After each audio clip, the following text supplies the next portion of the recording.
अस्सलाम वालेकुम to all of you. तो साथियों, कैसे आप सब लोग। आज का जो हमारा वीडियो रहेगा इसमें हम जोरहट का एक ओरिजिनल सा क्वेश्चन पेपर करने वाले हैं जो कि आपके एग्जाम पॉइंट ऑफ व्यू से इंपॉर्टेंट रह सकता है।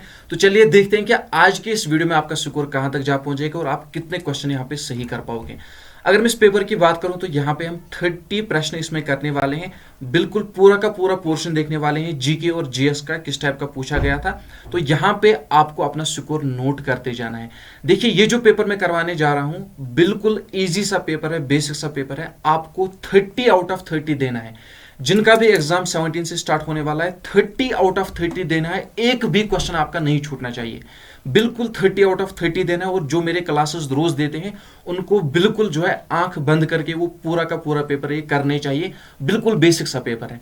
आप लोगों को ये पेपर करवाने की जरूरत नहीं थी, लेकिन मैं अपने वीडियो के कमेंट्स कल पढ़ रहा था, परसों में, हाँ एक दो दिन पहले जो है कमेंट्स पढ़ रहा था, तो वहां पे मैंने एक प्यारा सा कमेंट देखा। मुझे उसमें मासूमियत बहुत नजर आई। द आर्मी आईकू के नाम से था कोई, तो उसने बहुत ही प्यारे अंदाज में कहा था कि सर आपने हर एक एआरओ का पेपर करवाया लेकिन जोरहट का आपने नहीं करवाया। तो मैंने फिर सोचा कि नहीं, इसकी रिक्वेस्ट मान लेते हैं। तो इसने बहुत ही प्यारी रिक्वेस्ट की थी। तो फिर मैंने उसी समय देखा जो मेरे पास पेपर से मैंने चेक किए, तो उसमें मुझे ढूंढ के लाना पड़ा। जोरहट का बहुत सारे हैं, वो भी करवाएंगे। तो फिर मैंने सोचा कि उस बंदे के लिए यहाँ पे वीडियो बनाए तो वो भी ये पेपर देख ले। तो चलिए यहाँ पे आज का जो पेपर हम स्टार्ट करते हैं। बिल्कुल बेसिक क्वेश्चंस पूछे गए हैं, ठीक है ना। 30 आउट ऑफ 30 आपको देना है एनी हाउ।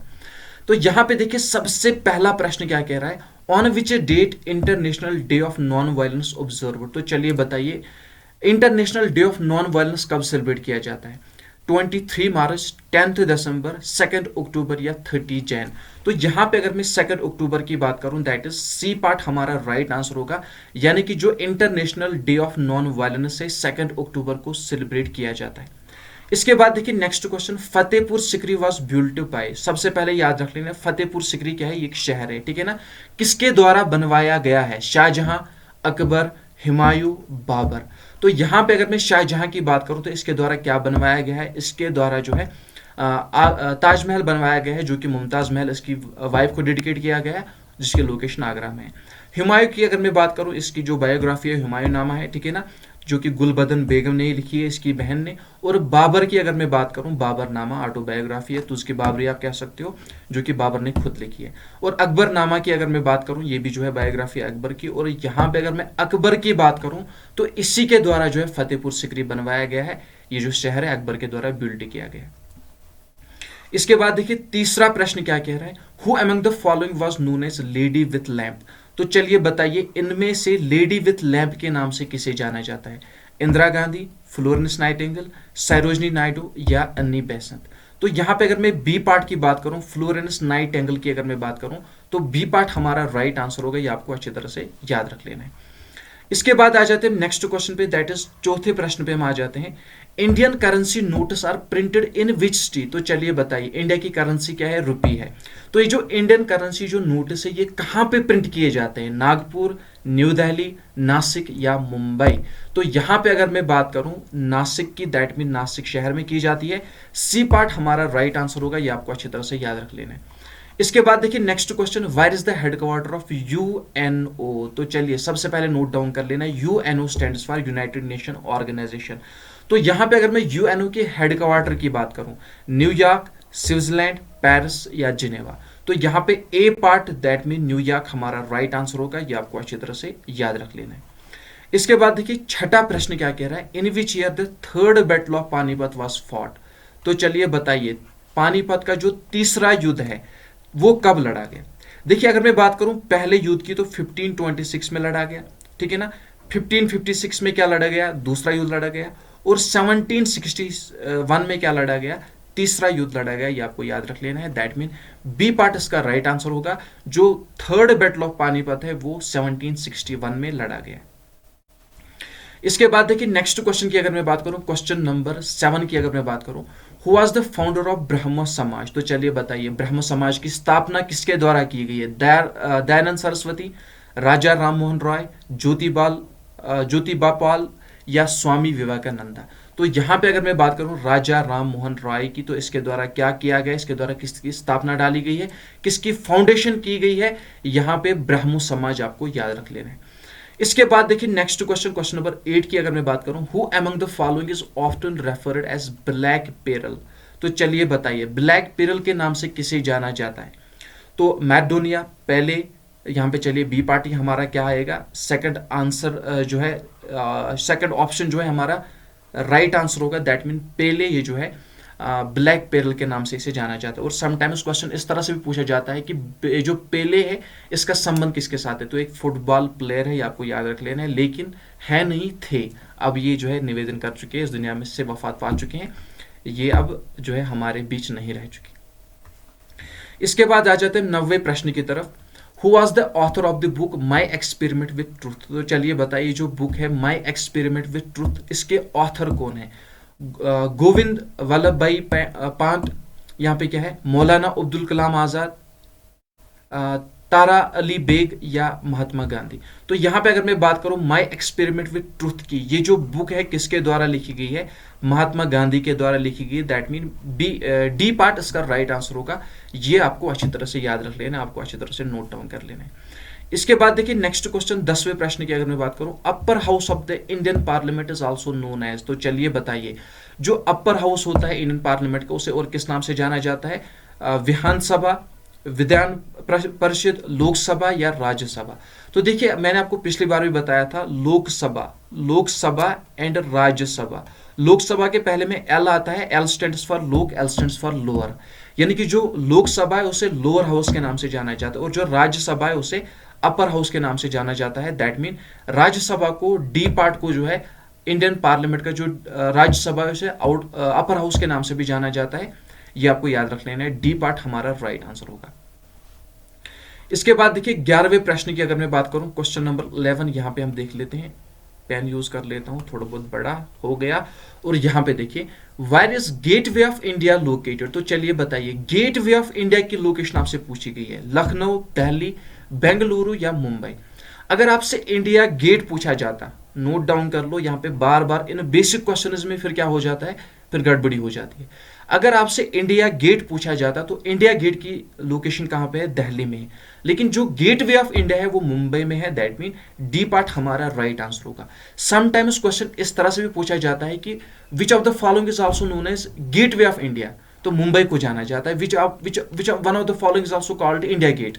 समटाइम्स कभी कभार इस तरह से भी क्वेश्चन पूछा जाता है, तो कंफ्यूजन में नहीं आना है, उस समय दरअसल यही पूछा जा रहा है। इसके बाद देखिए 12वें प्रश्न की अगर मैं बात करूं, in India election of Lok Sabha held after every dash year.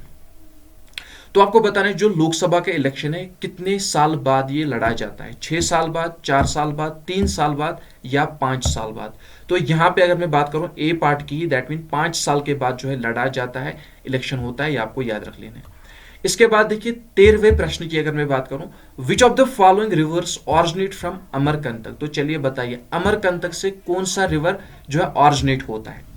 तो यहां पे आपके पास 4 ऑप्शन है, ठीक है ना, सोन है, यहाँ पे गोदावरी है, नर्मदा है और महानदी है। तो इसका जो राइट आंसर होगा वो होगा Narmada river. That mean C part इसका राइट आंसर होगा, ये आपको अच्छी तरह से याद रख लेना है। इसके बाद देखिए 14वें प्रश्न की अगर मैं बात करूं, who appoints attorney general of India. तो अगर मैं अटॉर्नी जनरल ऑफ इंडिया की बात करूं, इसे किसके द्वारा अपॉइंट किया जाता है ये आपको बताना है, ठीक है ना। आपके पास 4 ऑप्शन है, गवर्नर, प्राइम मिनिस्टर, प्रेसिडेंट या chief justice of supreme court. तो यहां पे अगर मैं प्रेसिडेंट की बात करूं, दैट मीन सी पार्ट हमारा राइट आंसर होगा, ये आपको अच्छी तरह से याद रख लेना है। यानी कि जो अटॉर्नी जनरल होता है इंडिया का उसे प्रेसिडेंट अपॉइंट करता है, ये आपको याद रख लेना है। इसके बाद देखिए नेक्स्ट क्वेश्चन 15वें प्रश्न की अगर मैं बात करूं, 15वां प्रश्न क्या कह रहा है, which place is known as roof of the world. तो चलिए बताइए रूफ ऑफ द वर्ल्ड के नाम से किसे जाना जाता है, अरुणाचल प्रदेश, अलास्का, तिब्बत या चाइना। तो अगर मैं चाइना की तिब्बत की अगर मैं बात करूं, इसे जो है रूफ ऑफ द वर्ल्ड के नाम से भी जाना जाता है। दैट मीन सी पार्ट हमारा राइट आंसर होगा, ये आपको अच्छी तरह से याद रख लेना है, नोट डाउन कर लेना है। इसके बाद देखिए नेक्स्ट क्वेश्चन की अगर मैं बात करूं, 16वें प्रश्न की अगर मैं बात करूं, the disease caused by the bite of mad dog. तो चलिए बताइए पागल कुत्ते के काटने से कौन सा रोग होता है, रेबीज, मलेरिया, कॉलरा या डेंगू। तो यहां पे अगर मैं बात करूं रेबीज की, ए पार्ट हमारा राइट आंसर होगा, यानी कि पागल कुत्ते के काटने से कौन सा रोग होता है, रेबीज होती है, ये आपको याद रख लेना। और साथ ही साथ ये भी याद रख लेना कि रेबीज जो है बैट के काटने से भी होता है, चमगादड़ के काटने से भी होता है। इसके बाद देखिए main organ of respiratory system in human body. तो ठीक है ना, रेस्पिरेटरी सिस्टम का मेन ऑर्गन आपसे पूछा गया है, किडनी, स्किन, लंग या हार्ट। तो यहाँ पे अगर मैं रेस्पिरेटरी सिस्टम के मेन ऑर्गन की बात करूं दैट इज लंग, ये आपको याद रख लेना, फेफड़े, क्योंकि इसी की वजह से जो है रेस्पिरेशन हो पाती है और जो सांस वगैरह लेना है वो इसी की बदौलत है पॉसिबल हो पाता है, ठीक है ना। इसके बाद देखिए नेक्स्ट क्वेश्चन क्या कह रहा है, after digestion protein is converted into, या प्रोटीन इज कन्वर्टेड इनटू, ठीक है ना। तो आपको बताना है जब डाइजेशन होती है जो प्रोटीन्स होते हैं वो किस में कन्वर्ट होते हैं, क्या वो ग्लूकोज में कन्वर्ट होते हैं, फैट्स में कन्वर्ट होते हैं, अमोनियो एसिड में कन्वर्ट होते हैं या सुक्रोज में कन्वर्ट होते हैं। तो यहाँ पे अगर मैं बात करूं सी पार्ट की, दैट मीन अमोनियो एसिड हमारा राइट आंसर होगा, ये आपको अच्छी तरह से याद रख लेना है। इसके बाद आ जाते हैं नेक्स्ट क्वेश्चन पे, दैट इज क्वेश्चन नंबर 20 की अगर मैं बात करूं, 20वें प्रश्न की अगर मैं बात करूं, टाइफाइड इज काज्ड बाय। तो चलिए बताइए जो टाइफाइड है ये किससे होता है, क्या ये वायरस से होता है, बैक्टीरिया से होता है, प्रोटीन से होता है या प्रोटोजोआ से होता है। तो यहां पे मेरा पेन काम क्यों नहीं कर रहा है, लेट अस चेक। हाँ चलिए हो गया। तो क्या कह रहा था मैं, टाइफाइड जो है ये किसके कारण होता है, ठीक है ना। तो यहाँ पे अगर मैं बात करूं बैक्टीरिया की, ठीक है ना, बैक्टीरिया की वजह से होता है, ये आपको याद रख लेना। और उस बैक्टीरिया का नाम क्या है, सिल्मोनेला बैक्टीरिया, ये भी आपको अच्छी तरह से याद रख लेना है, ठीक है ना। तो इसके बाद आ जाते हैं नेक्स्ट क्वेश्चन पे, that is question number 21, the basic unit of life is. तो आपको बताना है जो basic unit of life consider किया जाता है वो कौन सा है। तो यहाँ पे सेल है, दैट इज डी पार्ट हमारा राइट आंसर होगा, ये आपको याद रख लेना है। इसके बाद देखिए 22वें नंबर प्रश्न की अगर मैं बात करूं, the process of rusting of iron is called. तो यहां पे आपको बताना है जो जंक लगना है, ये जो प्रोसेस होती है, जो जंक लगना है जो प्रोसेस होती है, जो रस्ट लगना है जो प्रोसेस होती है, इससे क्या कहते हैं, मास, ऑक्सीडेशन, एब्जॉर्प्शन या रिडक्शन।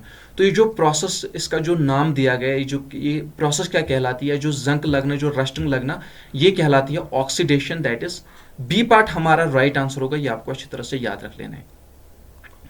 इसके बाद आ जाते हैं नेक्स्ट क्वेश्चन पे, दैट इज क्वेश्चन नंबर 23। यहाँ पे आपको बताना जो फ्रीक्वेंसी है किससे मेजर की जाती है, मीटर्स, न्यूटन मीटर, सेकंड या हर्ट्स। तो यहाँ पे अगर मैं बात करूँ फ्रीक्वेंसी की यूनिट की, तो हर्ट्स इसका यूनिट है, दैट मीन डी पार्ट हमारा राइट आंसर होगा, ये आपको अच्छी तरह से याद रख लेना है। इसके बाद देखिए 24वां प्रश्न क्या कह रहा है, विच of the following is a non magnetic material. तो चलिए बताइए इनमें से जो नॉन मैग्नेटिक मटेरियल है वो कौन सा, ठीक है ना। यहाँ पे आपके पास 4 ऑप्शन है, एक तो कोबाल्ट है, निकल है, टिन है और आयरन है। तो यहाँ पे अगर मैं बात करूँ सी पार्ट की, दैट मीन टिन हमारा राइट आंसर होगा, ये आपको अच्छी तरह से याद रख लेना है। इसके बाद देखिए नेक्स्ट क्वेश्चन क्या कह रहा है, the red colour of human blood is due to. तो यहाँ पे आपको पता है जो ह्यूमन का जो कलर होता है, जो रक्त जो होता है, ठीक है ना, सॉरी ह्यूमन के ब्लड का जो कलर होता है, यानी कि रक्त का जो कलर होता है वो किस प्रकार का होता है, वो रेड कलर का होता है। ये आपको बताना है ये क्यों होता है, इसकी वजह क्या है। ये जो ब्लड रेड कलर का होता है बिकॉज ऑफ हीमोग्लोबिन होता है, कहीं ऑप्शन में है, बी पार्ट में है, दैट मीन बी पार्ट हमारा राइट आंसर होगा। यानी कि जो ब्लड का जो रंग होता है, जो कलर होता है वो रेड कलर का होता है, वो बिकॉज ऑफ हीमोग्लोबिन होता है, उसमें हीमोग्लोबिन पाया जाता है, दैट इज वाई।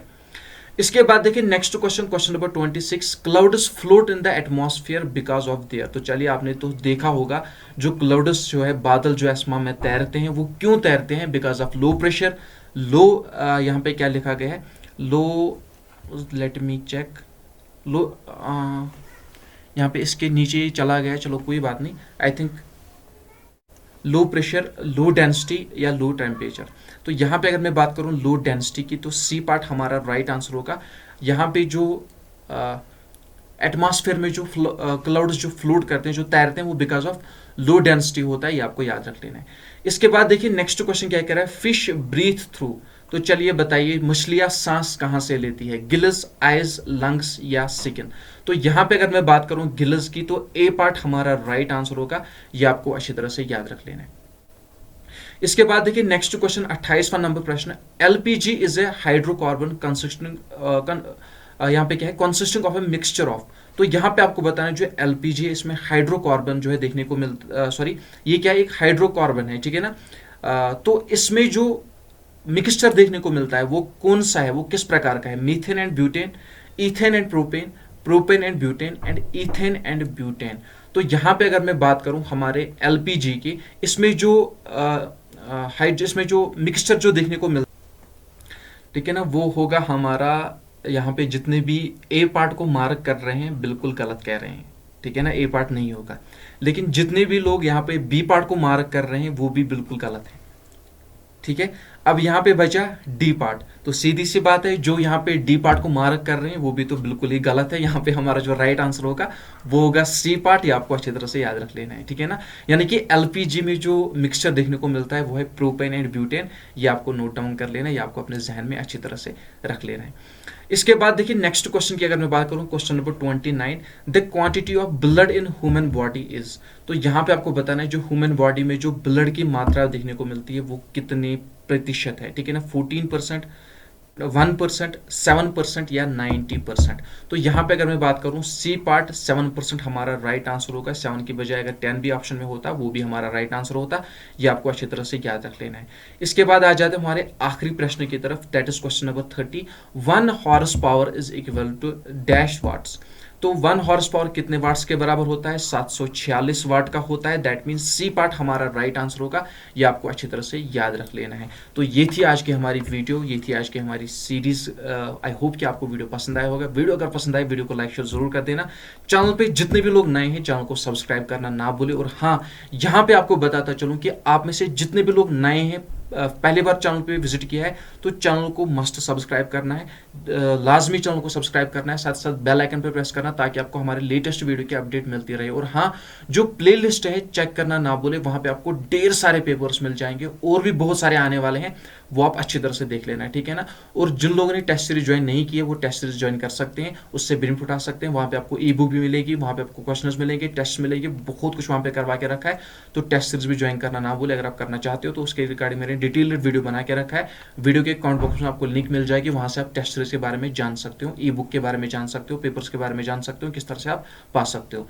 और साथ ही साथ आपको बताता चलूँ कि यहाँ पे जो है चैनल को सपोर्ट करना ना भूले, प्लेलिस्ट चेक करना ना भूले। अग्निवीर की क्लास के नाम से आपको प्लेलिस्ट मिल जाएगा, वहां पे आपको ढेर सारे वीडियोस मिल जाएंगे, ठीक है ना। तो आपको पता ही है कि रमजान का महीना चल रहा है, इसलिए क्लास में डिले हो रही है, जो पढ़ाने में एनर्जी कम है, ठीक है ना। तो इसे मैनेज कर लेना, क्योंकि दिन भर थकावट होती है, जुबान जो अच्छी तरह से नहीं चल पाती है, तो कुछ बातों का मैनेज कर लेना। लेकिन फिर भी कोई बात नहीं, एनर्जी फुल लानी है, कोई मसला नहीं है, एनर्जी के साथ आपको पढ़ाएंगे, टेंशन नहीं लेनी है।